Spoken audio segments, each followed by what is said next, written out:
Aku baru tiba di depan rumah saat jarum jam menunjuk pukul 9 malam. Lampu teras menyala redup, seperti enggan ikut menyambutku. Dari luar, rumah itu terlihat sama seperti biasanya. Tapi entah kenapa, ada rasa asing yang tiba-tiba merayap di dada. Seminggu aku pergi untuk pekerjaan, bukan waktu yang sebentar, tapi juga bukan waktu yang terlalu lama. Di kepalaku, aku sudah membayangkan Laras menunggu di ruang tamu sambil tersenyum tipis seperti dulu. Mungkin ia akan bertanya, "Capek, ya?" Atau sekadar mengambil tasku dan memintaku duduk untuk makan malam. Bayangan itu membuatku bergegas membuka pintu, ingin segera memeluknya. Tapi kenyataannya berbeda jauh dari yang kubayangkan. Laras sedang duduk di sofa, tubuhnya condong ke depan, tatapannya kosong ke arah televisi yang menyala tanpa suara. Begitu pintu kubuka, ia hanya menoleh sekilas. Tidak ada senyum, tidak ada ucapan selamat datang. Bahkan tidak ada gerakan kecil yang menunjukkan ia senang aku pulang. "Halo," ucapku pelan, mencoba memecah diam. Laras tidak menjawab. Tangannya hanya meraih remote, menurunkan volume televisi yang sudah nyaris tak terdengar. Setelah itu, ia kembali duduk tanpa bicara.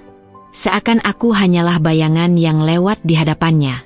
Aku berdiri di ambang pintu, canggung. Rasanya seperti tamu yang tak diundang. Ada jarak yang aneh di antara kami. Jarak yang tak kasat mata, tapi sangat terasa.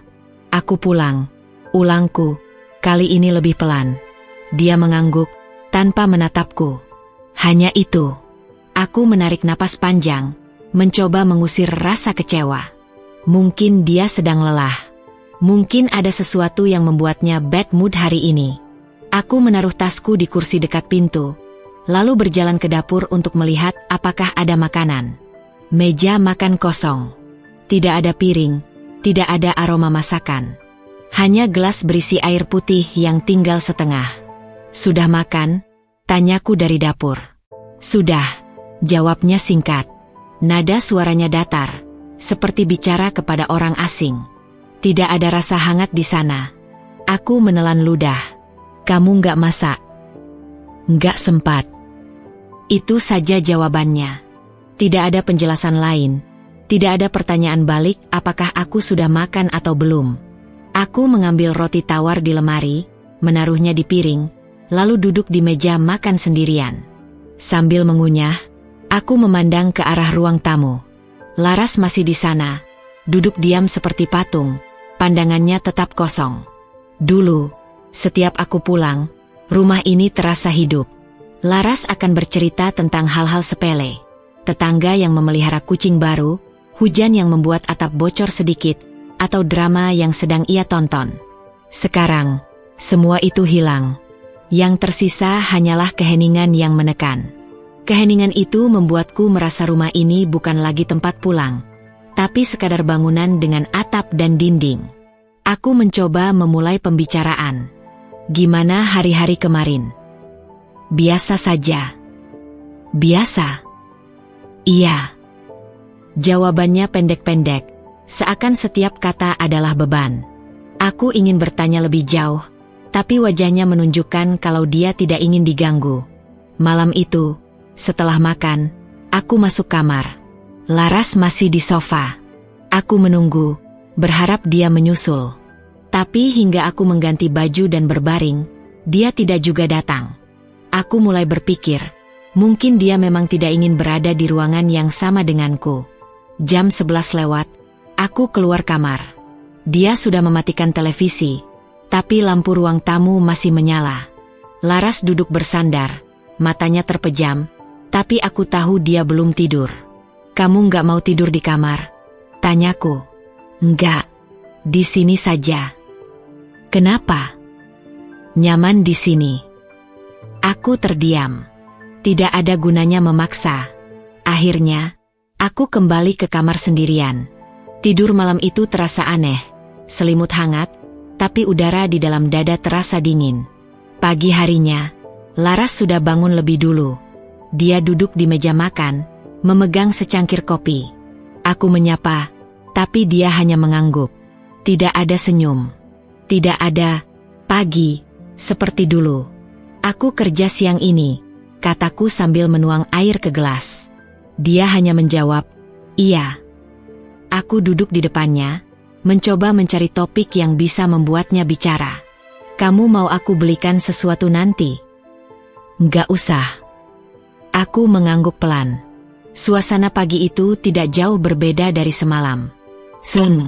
Selama beberapa hari berikutnya, aku mencoba menyesuaikan diri. Setiap kali pulang kerja, aku menyapanya dulu. Kadang dia membalas, kadang hanya mengangguk. Tidak ada perubahan berarti. Aku mulai merasa seperti orang asing di rumah sendiri. Yang paling membuatku bingung adalah, Laras tidak marah. Dia tidak mengomel, tidak membentak. Dia hanya dingin. Aku mulai bertanya-tanya, apa yang sebenarnya terjadi selama aku pergi? Apakah aku melakukan sesuatu yang membuatnya kecewa? Atau ini semua masih karena kehilangan anak kami setahun lalu? Sebenarnya aku tahu jawabannya. Tapi aku tidak mau buru-buru mengakuinya pada diri sendiri. Karena kalau itu benar, berarti aku harus menghadapi kenyataan bahwa luka Laras jauh lebih dalam dari yang pernah kubayangkan. Malam ke-7 setelah aku pulang, aku duduk di kursi ruang tamu. Laras di sofa. Seperti biasa.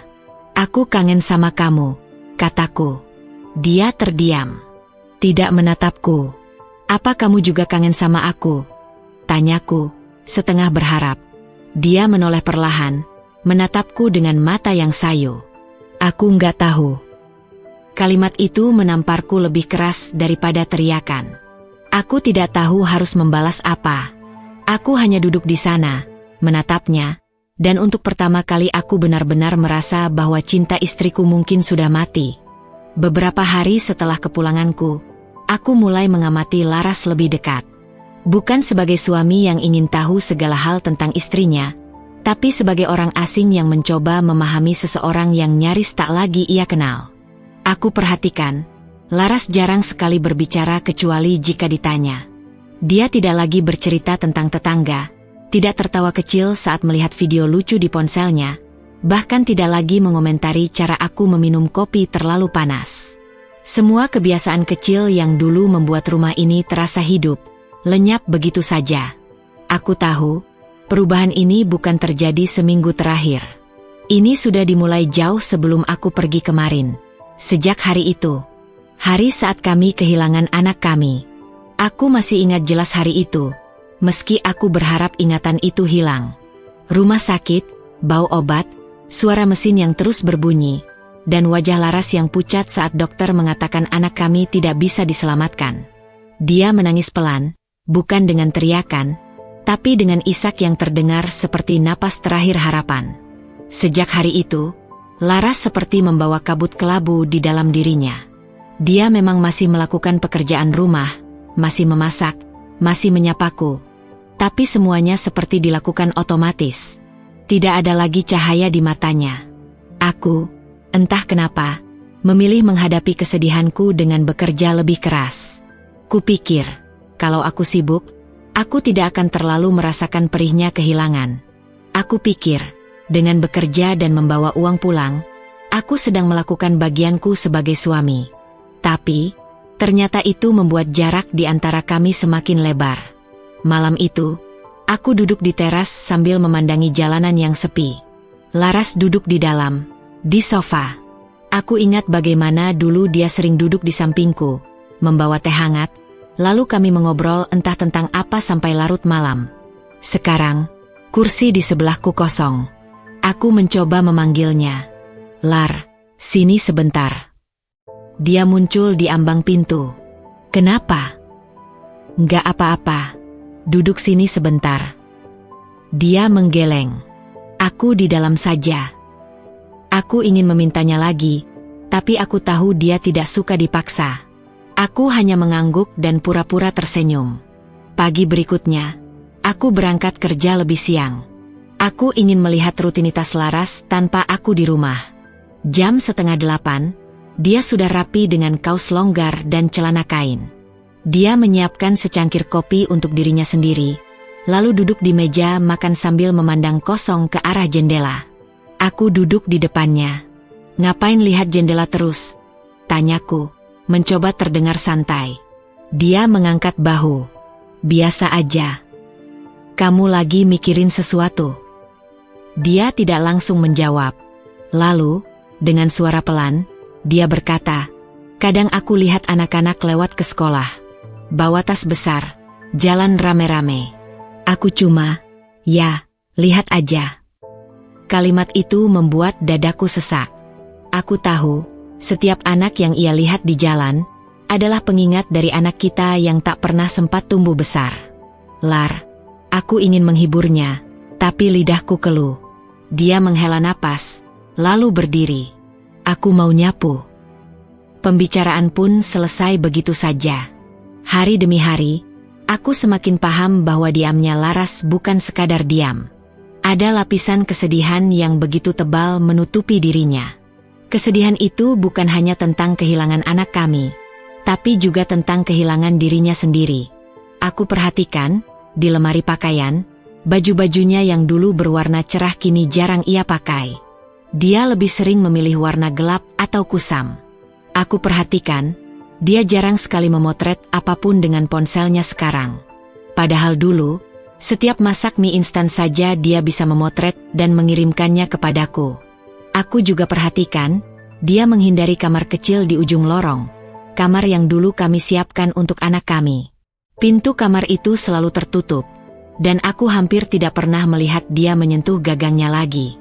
Kadang aku berdiri di depan pintu itu, memegang kenopnya, lalu ragu untuk membukanya. Aku takut kalau aku masuk, aku akan menemukan semua kenangan yang selama ini coba aku kubur. Suatu malam, aku memberanikan diri bicara. Lar, aku tahu kamu masih sedih, kataku sambil duduk di sampingnya. Dia menoleh sebentar, lalu kembali menatap televisi. Aku juga sedih, lanjutku. Aku juga kehilangan dia. Aku cuma gak tahu caranya buat kita bisa saling menguatkan. Laras terdiam. Lama sekali. Aku gak mau ngobrol tentang itu, jawabnya akhirnya. Kenapa? Karena setiap ngomongin itu, aku cuma makin sakit. Aku menatapnya. Kalau kita gak pernah ngomongin, sakitnya gak akan hilang, Lar. Dia tersenyum tipis, tapi itu bukan senyum hangat. Itu senyum yang getir. Sakit itu gak bakal hilang, Mas. Cuma bisa dibawa sampai mati. Kata-katanya membuatku bungkam. Aku tidak tahu harus melawan atau mengiyakan. Malam itu, aku sadar bahwa kesedihan Laras bukan luka yang bisa disembuhkan dengan waktu saja. Dia bukan sekadar berduka, dia terperangkap di dalamnya. Dan entah bagaimana, aku juga mulai terperangkap bersama-sama dengannya. Aku mulai merasa bahwa kalau aku tidak melakukan sesuatu, suatu hari nanti kami berdua akan benar-benar kehilangan satu sama lain, bukan hanya kehilangan anak kami. Namun, aku juga tahu, mencari jalan ke hati Laras yang kini tertutup rapat tidak akan mudah. Aku harus mencari jejak cintanya yang mungkin masih tersisa di antara puing-puing kesedihan itu. Sejak percakapan malam itu, aku mulai berpikir keras. Kalau aku hanya duduk diam menunggu Laras kembali seperti dulu, aku mungkin akan kehilangan dia selamanya. Tapi kalau aku terlalu memaksa, aku malah akan membuat jarak di antara kami semakin lebar. Aku butuh cara lain. Aku mencoba mengingat kembali hal-hal kecil yang dulu bisa membuat Laras tersenyum. Dia pernah suka makan martabak manis di warung dekat taman. Dia suka kalau aku memanggilnya tiba-tiba hanya untuk menunjukkan kucing liar yang lewat. Dia suka duduk di beranda sambil mendengarkan lagu-lagu lawas. Hal-hal kecil itu dulu terasa biasa saja, tapi sekarang rasanya seperti potongan puzzle yang mungkin bisa membantuku menemukan kembali dirinya. Pagi itu, aku pulang kerja lebih cepat. Kupikir, aku bisa mengajak Laras keluar makan malam. Saat aku membuka pintu, dia sedang menyapu lantai. Lar, panggilku. Dia berhenti sebentar, lalu menoleh.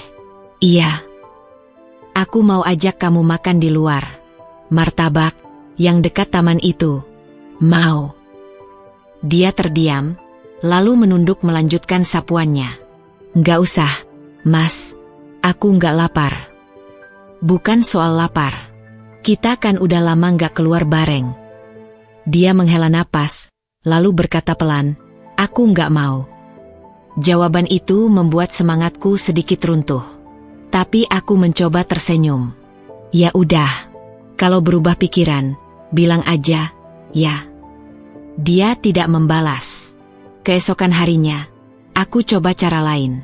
Aku beli pot kecil berisi bunga melati di pinggir jalan. Laras dulu pernah bilang suka aromanya. Aku taruh pot itu di meja makan, berharap dia akan memperhatikannya. Saat dia duduk untuk sarapan, matanya sempat melirik pot itu. Bagus, kan? Tanyaku. Dia hanya mengangguk. Iya. Aku ingin dia bertanya kenapa aku membelinya, atau sekadar menyentuhnya. Tapi dia hanya melanjutkan sarapannya. Beberapa hari kemudian, aku mulai melibatkan Laras dalam percakapan yang tidak langsung menyentuh luka kami. Aku bercerita tentang hal-hal kecil di tempat kerja, teman yang salah masuk ruang meeting, pelanggan yang memesan barang aneh, atau bos yang ketinggalan kunci di mobil. Kadang Laras mendengarkan, kadang tidak. Tapi sekali waktu, aku melihat sudut bibirnya terangkat sedikit saat aku bercerita tentang teman yang terjebak di toilet karena pintunya macet. Itu hanya sekilas, tapi cukup untuk membuatku yakin bahwa di balik diamnya, masih ada sedikit ruang untuk tertawa. Suatu malam, aku memutuskan mencoba sesuatu yang lebih langsung. Saat dia duduk di sofa, aku duduk di lantai, menghadapnya. Lar, kataku, aku tahu kamu gak suka ngomong soal masa lalu, apalagi soal anak kita. Tapi aku cuma mau tahu, kamu masih sayang sama aku gak? Dia terdiam lama sekali, lalu berkata, Mas, rasa itu gak hilang dalam semalam. Tapi aku gak tahu apakah aku masih bisa ngerasainnya seperti dulu. Kalimat itu membuatku tercekat. Apa aku boleh nyoba bikin kamu ngerasainnya lagi? Tanyaku. Dia menatapku, lama sekali, lalu mengangkat bahu. Terserah kamu. Itu bukan jawaban penuh harapan, tapi setidaknya bukan penolakan. Sejak itu, aku mulai membuat rencana kecil-kecilan. Bukan kejutan besar, bukan hadiah mahal, tapi hal-hal sederhana yang dulu pernah membuatnya merasa dicintai. Aku mulai menyiapkan sarapan, meski hanya roti bakar dan teh manis. Aku mulai mengirim pesan singkat saat di kantor. Jangan lupa makan siang, ya. Aku mulai menaruh catatan kecil di meja makan. Aku pulang agak malam, tapi kamu di pikiranku. Kadang dia tidak membalas. Kadang hanya menjawab, iya. Tapi aku tetap melakukannya. Satu sore, aku pulang membawa 2 gelas es teh manis dari warung dekat kantor. Aku taruh satu di depannya. Ini teh favorit kamu, kataku. Dia menatap gelas itu sebentar, lalu mengambilnya. Makasih. Hanya itu. Tapi bagiku, itu sudah seperti cahaya kecil di ujung lorong yang gelap. Namun, aku tahu, semua ini baru permulaan. Aku belum benar-benar menyentuh dinding tebal yang memisahkan kami. Ada sesuatu di dalam Laras yang ia simpan rapat-rapat, yang membuatnya sulit membuka hati lagi. Aku sadar, mungkin aku perlu menemukan sesuatu yang bisa memecah dinding itu. Bukan dengan kata-kata manis atau perhatian kecil, tapi dengan sesuatu yang benar-benar berarti baginya. Dan aku baru menyadari, untuk bisa melakukan itu, aku harus tahu apa yang selama ini dia sembunyikan. Malam itu, saat Laras sudah tidur di sofa, aku melihat ponselnya tergeletak di meja. Bukan untuk memata-matai, tapi aku hanya ingin melihat apakah dia sering berbicara dengan orang lain. Namun, aku mengurungkan niatku. Aku memilih berjalan ke kamar kecil di ujung lorong, kamar anak kami yang selalu tertutup. Saat kubuka pintunya, aroma lembut sabun bayi yang sudah lama mengendap masih tercium samar. Semua barang masih di tempatnya, baju bayi di lemari, boneka kecil di rak, keranjang mainan di pojok. Aku berdiri lama di sana, memandang setiap detail. Lalu mataku tertuju pada sebuah kotak kayu kecil di rak bawah lemari. Aku membukanya. Di dalamnya ada foto-foto Laras bersama anak kami, beberapa surat kecil, dan satu amplop yang belum pernah kulihat sebelumnya. Tulisan tangan di depannya jelas milik Laras. Aku memegangnya, merasa ragu. Amplop itu seolah menyimpan sesuatu yang selama ini menjadi rahasia. Mungkin inilah jejak yang kucari. Aku berdiri di kamar kecil itu cukup lama, memandangi amplop di tanganku. Jantungku berdegup kencang. Bagian dari diriku ingin segera membukanya, mencari tahu apa isi yang selama ini Laras simpan. Tapi bagian lain merasa bersalah. Aku tahu ini miliknya, dan aku tidak pernah diberi izin. Namun, rasa penasaran dan keinginanku untuk memahami Laras lebih dalam akhirnya menang. Dengan hati-hati, aku membuka amplop itu. Di dalamnya ada selembar kertas yang dilipat rapi. Saat kubuka, aku langsung mengenali tulisan tangan Laras. Tulisan itu bukan surat untukku. Itu seperti catatan pribadi, mungkin semacam surat yang ia tulis tapi tak pernah dikirimkan. Untuk anakku yang tak sempat besar. Ibu minta maaf. Ibu nggak cukup kuat untuk menjaga kamu di sini. Setiap hari, ibu melihat anak-anak seusiamu di jalan, dan ibu cuma bisa membayangkan bagaimana kalau kamu masih ada. Mungkin kamu sudah belajar jalan. Mungkin kamu sudah bisa memanggil kami ayah dan ibu. Ibu juga marah sama ayahmu. Bukan karena dia nggak sayang kamu, tapi karena dia memilih pergi kerja saat ibu merasa hancur sendirian. Ibu tahu dia bilang itu demi kita, tapi rasanya seperti ibu ditinggal berjuang sendirian melawan rasa sakit ini. Ibu nggak tahu apakah masih bisa mencintai dia seperti dulu, tapi ibu juga nggak tahu bagaimana caranya berhenti mencintai.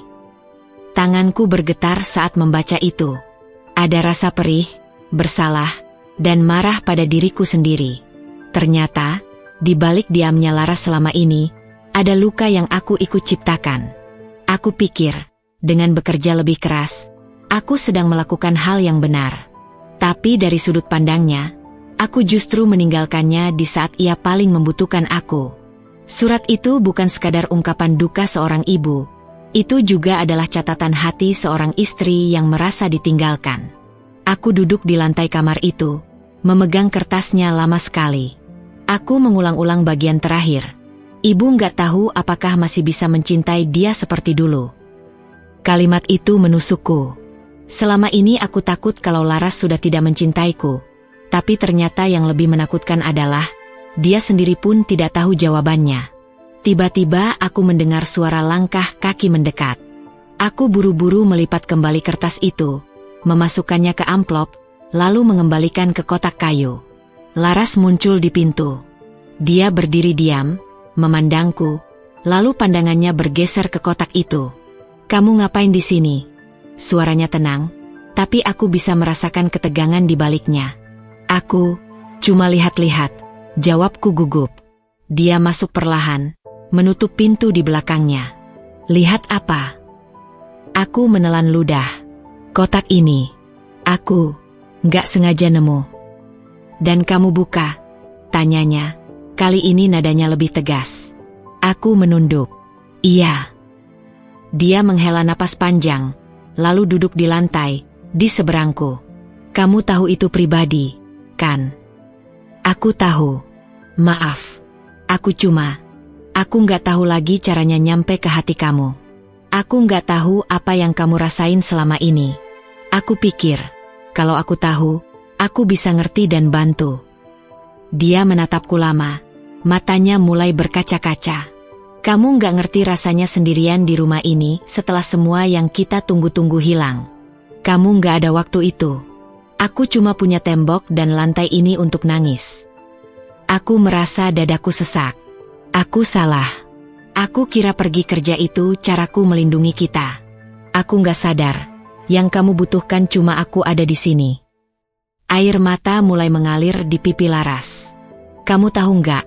Aku nulis surat itu karena aku takut suatu hari aku benar-benar nggak bisa ngerasain apa-apa ke kamu. Dan itu hampir terjadi." Aku memegang tangannya. Dia tidak menariknya, tapi juga tidak menggenggam balik. Kami duduk lama di kamar itu, dikelilingi benda-benda yang menjadi saksi dari harapan kami yang tidak pernah terwujud. Tidak ada kata-kata manis, tidak ada janji-janji besar malam itu. Hanya kesadaran pahit bahwa kami berdua terluka, dan sama-sama tidak tahu bagaimana menyembuhkannya. Namun, membaca surat itu membuatku melihat Laras bukan hanya sebagai istri yang berubah, tapi sebagai seseorang yang pernah berjuang sendirian di tengah badai, saat aku tidak ada di sisinya. Aku mulai mengerti bahwa untuk bisa mendekatinya lagi, aku harus mengakui kesalahanku dan berhenti pura-pura kuat. Malam itu, sebelum tidur, aku mendekatinya di sofa. Lar, aku janji. Aku gak akan pergi lagi kalau kamu masih berdiri di titik yang sama seperti waktu itu. Aku akan ada di sini. Bukan cuma fisik, tapi benar-benar ada. Dia tidak menjawab. Tapi untuk pertama kalinya setelah sekian lama, dia menatapku tanpa tatapan kosong. Ada sesuatu di matanya, bukan cinta penuh, tapi mungkin secercah kepercayaan yang tersisa. Aku tahu, perjalanan ini belum selesai. Tapi setidaknya, untuk pertama kali, aku menemukan pintu kecil yang mungkin bisa membawaku masuk kembali ke hatinya. Sejak malam aku membaca surat itu, caraku memandang Laras berubah. Aku berhenti memaksa dia bicara, berhenti mengatur strategi rumit untuk membuatnya tersenyum. Aku mulai lebih banyak mendengarkan, meskipun dia jarang bicara. Aku juga mulai menyadari, mungkin aku tidak akan pernah bisa memecahkan semua masalah ini sendirian. Ada hal-hal yang tidak akan ia katakan padaku, bukan karena dia tidak mau, tapi karena terlalu sakit untuk diucapkan. Lalu, sebuah kebetulan datang. Hari Sabtu pagi, aku pergi ke pasar untuk membeli beberapa kebutuhan rumah. Saat sedang memilih sayur, seseorang menepuk pundakku. "Mas." Aku menoleh. Seorang perempuan berusia sekitar 40-an. Wajahnya terasa familiar tapi aku tidak langsung ingat siapa. "Mas nggak ingat saya ya? Saya Rini, teman SMA-nya Laras." Butuh beberapa detik sebelum aku benar-benar mengingat. Rini pernah datang ke pernikahan kami dan sempat berkunjung sekali setelah anak kami lahir. "Oh iya, Mbak Rini. Apa kabar?" "Baik, Mas. Laras gimana?" tanyanya. Pertanyaan itu membuatku ragu menjawab. Dia, "Ya, begitulah. Masih sering di rumah saja." Rini mengangguk pelan. "Saya pernah mau datang, tapi nggak enak. Takut ganggu." Waktu itu, pas dia kehilangan anaknya, dia sempat sering cerita ke saya lewat telepon. Aku terkejut. "Cerita? Cerita apa?" "Macam-macam. Tentang rasa kehilangan, tentang kesepiannya. Tapi yang paling saya ingat, dia bilang dia merasa seperti ditinggalkan sendirian. Dia bahkan pernah bilang ke saya, dia takut kalau suatu hari dia akan bangun dan gak merasakan apa-apa lagi ke Mas." Kata-kata itu persis dengan yang aku baca di suratnya. Aku dan Rini lalu duduk di bangku warung kopi dekat pasar. Dia bercerita bahwa setelah aku kembali bekerja tidak lama setelah anak kami meninggal, Laras menutup diri dari banyak orang. Tapi entah kenapa, ke Rini dia masih mau bicara, meskipun tidak semuanya. "Mas tahu nggak?" kata Rini, "Laras itu orang yang gak gampang cerita soal masalahnya. Jadi waktu dia telepon saya beberapa kali itu, artinya dia udah benar-benar butuh tempat nyandar." Aku menunduk, dan aku nggak ada di situ. Rini tidak menjawab, tapi tatapannya cukup untuk membuatku merasa bersalah. Sebelum berpisah, Rini berkata, "Mas, saya nggak mau ikut campur. Tapi kalau Mas mau Laras kembali, Mas harus bikin dia percaya kalau kali ini Mas nggak akan pergi. Dia takut kehilangan lagi. Bukan cuma anaknya, tapi juga Mas." Kata-kata itu terus terngiang sampai aku tiba di rumah. Siang harinya, aku melihat Laras sedang menjemur pakaian di belakang rumah. Aku mendekat, mengambil beberapa jemuran dari tangannya. "Kamu ketemu siapa di pasar?" tanyanya tiba-tiba. Aku kaget. "Loh, kamu tahu? Ada yang lihat kamu duduk di warung sama Mbak Rini." Dia wa aku. Oh, aku ragu, tapi memutuskan untuk jujur. "Iya, aku ketemu Rini. Dia cerita kalau waktu itu kamu sempat sering telepon dia." Laras diam. Aku nggak marah, lanjutku. "Aku malah senang kamu punya seseorang buat cerita, waktu aku nggak ada." Dia menunduk, menggantungkan baju di tali jemuran. Aku nggak mau cerita ke kamu, karena aku takut kamu makin berat kepalanya. Aku tahu kamu kerja buat kita. Tapi waktu itu, rasanya kayak, aku di rumah sendirian, nggak ada yang ngerti. Aku menatapnya. Aku ngerti sekarang. Dan aku nyesel banget, Lar. Dia tidak menatapku, tapi aku melihat matanya berkaca-kaca. Malamnya, kami duduk di ruang tamu. Televisi menyala, tapi tidak ada yang benar-benar menonton. Aku memberanikan diri berkata, Lar, aku nggak mau kita terus begini. Aku mau kita coba pelan-pelan. Aku mau kita ngobrol lagi, meskipun cuma 5 menit sehari. Boleh? Dia menatapku sebentar, lalu mengangguk pelan. 5 menit aja. Itu jawaban kecil, tapi bagiku itu adalah awal. Sejak malam itu, aku mulai mengatur 5 menit setiap hari hanya untuk duduk berdua dengannya. Tidak ada ponsel, tidak ada televisi. Kadang kami hanya membicarakan hal sepele, cuaca, makanan, atau kabar tetangga. Kadang dia hanya diam, dan aku yang bicara. Awalnya, 5 menit terasa panjang. Tapi lama-lama, waktu itu sering molor menjadi 10-15 menit. Aku mulai merasa, mungkin ini titik balik yang aku tunggu. Namun, aku juga tahu, perjalanan ini belum selesai. Ada saat-saat Laras masih kembali ke diamnya. Dan ada hari-hari ketika aku merasa usahaku sia-sia. Tapi setiap kali aku teringat kata-kata Rini, tentang Laras yang takut kehilangan aku jadi punya alasan untuk bertahan. Aku mulai percaya. Perlahan-lahan, pintu yang dulu tertutup rapat itu mulai terbuka. Dan aku bertekad untuk tidak membiarkannya tertutup lagi. Malam itu hujan turun deras, memukul genting rumah dengan suara yang memekakkan telinga. Aku duduk di ruang tamu, lampu redup, menatap ke arah kamar Laras yang pintunya tertutup rapat. Di atas meja, termos teh yang kusiapkan sore tadi masih utuh, tidak tersentuh. Aku tahu, Laras sengaja membiarkannya. Entah kenapa, aku merasa isyarat itu lebih menusuk daripada kata-kata penolakan. Beberapa minggu terakhir, aku mencoba banyak cara untuk membuat Laras tersenyum.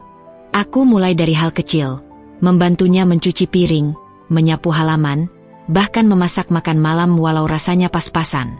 Tapi hasilnya nihil. Laras hanya mengangguk dingin, lalu kembali tenggelam dalam dunianya sendiri. Suatu kali, aku mengajaknya ke taman kota. Dulu, sebelum semua ini terjadi, taman itu adalah tempat favorit kami. Aku membayangkan setidaknya, ingatan indah di sana bisa membuka sedikit ruang di hatinya. Tapi kenyataan yang kutemui jauh dari harapan. Laras hanya duduk di bangku taman, memandangi kolam air mancur tanpa bicara.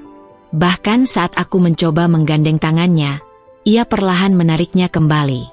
Pulang dari taman, aku menyadari satu hal yang pahit. Aku sedang berjuang sendirian. Suatu sore, aku memberanikan diri untuk bicara lebih serius.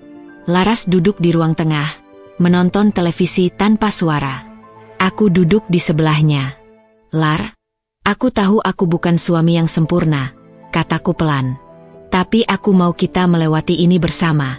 Kita kehilangan anak kita, iya.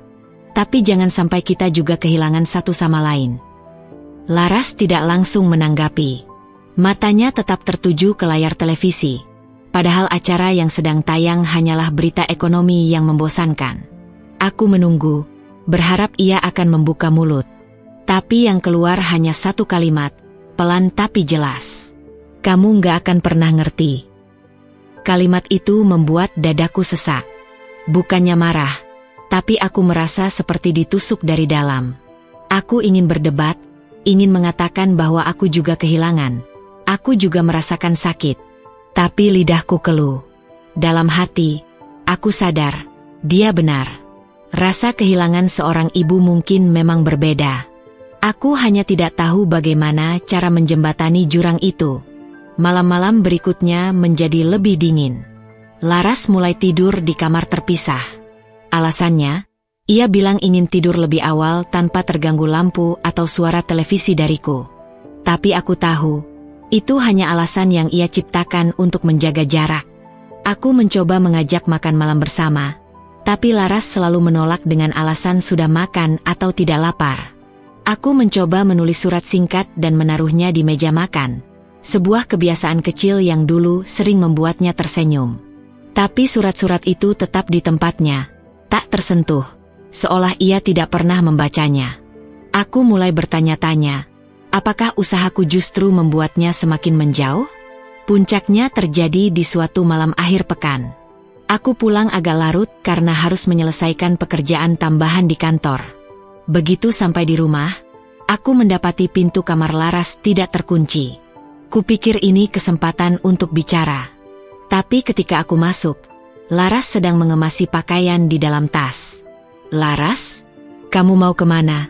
tanyaku panik. Dia berhenti sejenak, menatapku, lalu melanjutkan lipatannya. "Aku mau tinggal di rumah Mama beberapa waktu." "Kenapa?" Suaraku nyaris bergetar. "Aku butuh waktu," jawabnya singkat.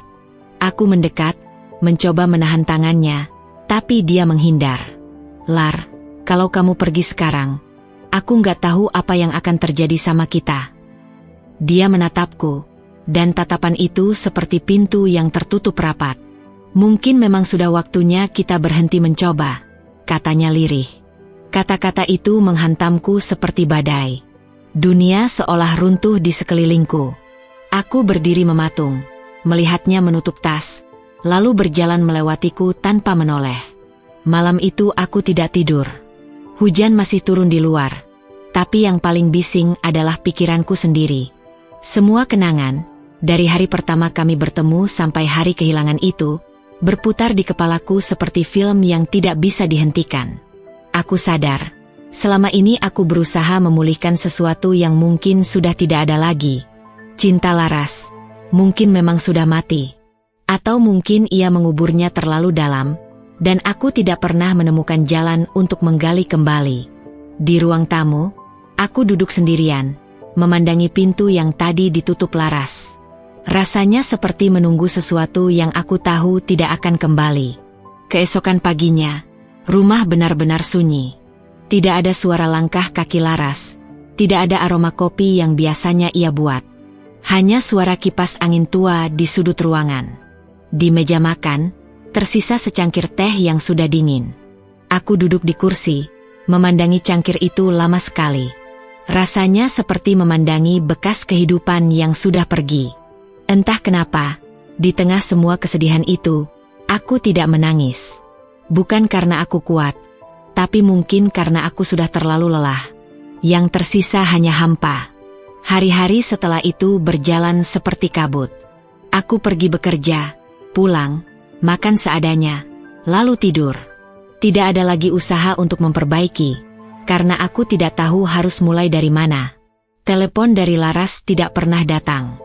Pesan yang kukirim hanya dibalas singkat, atau tidak dibalas sama sekali. Sampai suatu malam, aku duduk di ruang tamu dan menyadari betapa sepinya rumah ini tanpa dirinya. Bukan hanya sepi suara, tapi sepi rasa. Rumah ini sudah kehilangan jiwa. Aku mulai berpikir, mungkin inilah akhirnya.